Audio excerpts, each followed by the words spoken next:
আজকে আমি দুটো মোটিভেশনাল স্টোরি আপনাদেরকে শোনাবো। প্রথমটা, একটা ব্যাঙ একদিন ঠিক করলো একটা গাছে, লম্বা তাল গাছে মাথায় একদম চূড়ায় উঠবে। তো আশেপাশের অন্যান্য সকল ব্যাঙ বললো, হ্যাট, এটা কি সম্ভব নাকি? তো সে কিন্তু ফাইনালাইজ করলো যে না, যে যাই বলুক আমি ওই গাছের টপে উঠবই উঠব। সে একটা দিন ফিক্সড করলো এবং সেই নির্ধারিত দিনে সে ওঠা শুরু করলো। আর নিচ থেকে অন্যান্য ব্যাঙরা তাকে ক্ল্যাপসের পরিবর্তে তাকে নিরুৎসাহ করতে লাগলো, তাকে ব্যঙ্গ বিদ্রুপ করতে লাগলো। বললো, হ্যাট, এই ব্যাঙ, তোর কি মাথা খারাপ হয়ে গেছে? তোর কি পাখনা আছে যে তুই পাখির মতো উড়ে গাছে চড়বি? নাকি তুই মানুষ যে বেয়ে বেয়ে গাছে চড়বি? তুই তো ব্যাঙ, তোর পক্ষে গাছে চড়া সম্ভব নয়। ব্যাঙ কিন্তু এসব কোনো দিকে কান দিল না, পাত্তাও দিল না।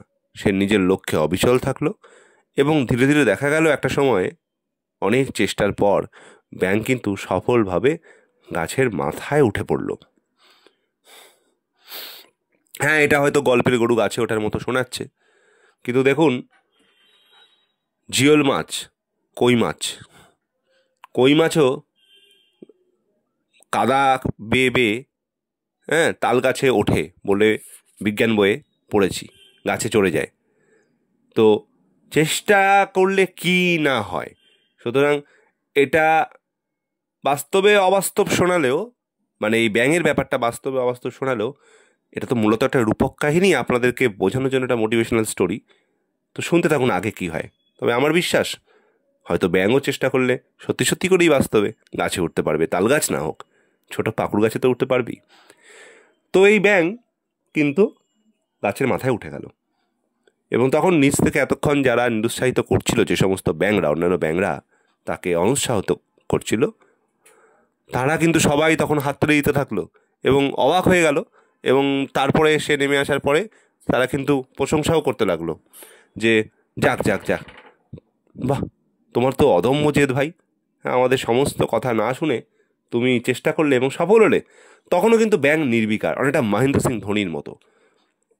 সাফল্য খুব সাইলেন্টলি এসে তাকে চুমু খেয়ে গেছে। হ্যাঁ, মানে তার জয়ের উচ্ছ্বাস নেই, তার সফলতার উচ্ছ্বাস নেই, সে একটা অন্য মিশনে আবার লেগে পড়েছে।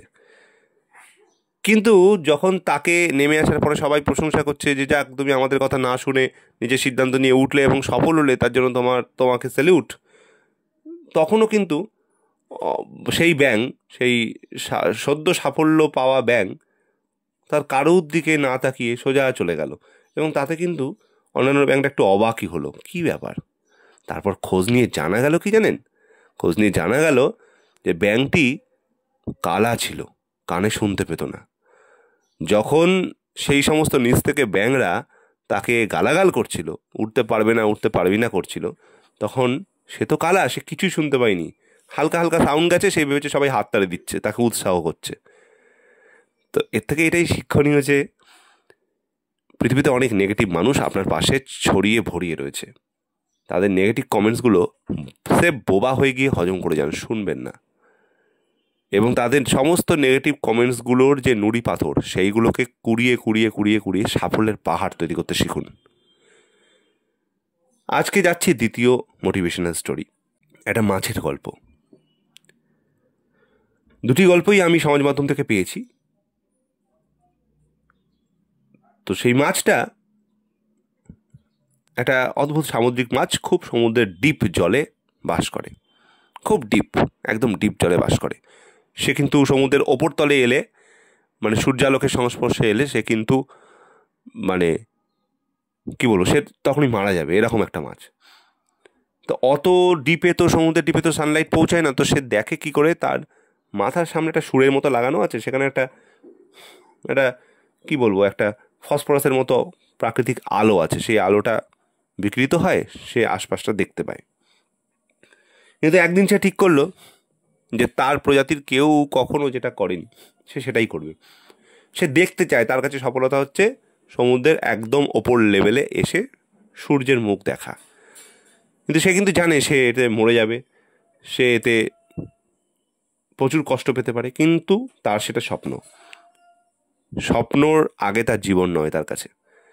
সে কিন্তু সেই স্বপ্ন দেখতে শুরু করলো এবং ধীরে ধীরে প্রচেষ্টায় একটা দিন প্রচণ্ড ঘাত প্রতিঘাত, শারীরিক কষ্ট সহ্য করে, অক্সিজেনের অভাব ঘাটতি সহ্য করে, তার নিঃশ্বাস বন্ধ হয়ে যাচ্ছে ওপর দিকে আসতে যত, তবুও কিন্তু সে তার স্বপ্নর পেছনে দৌড়ানো থামায়নি।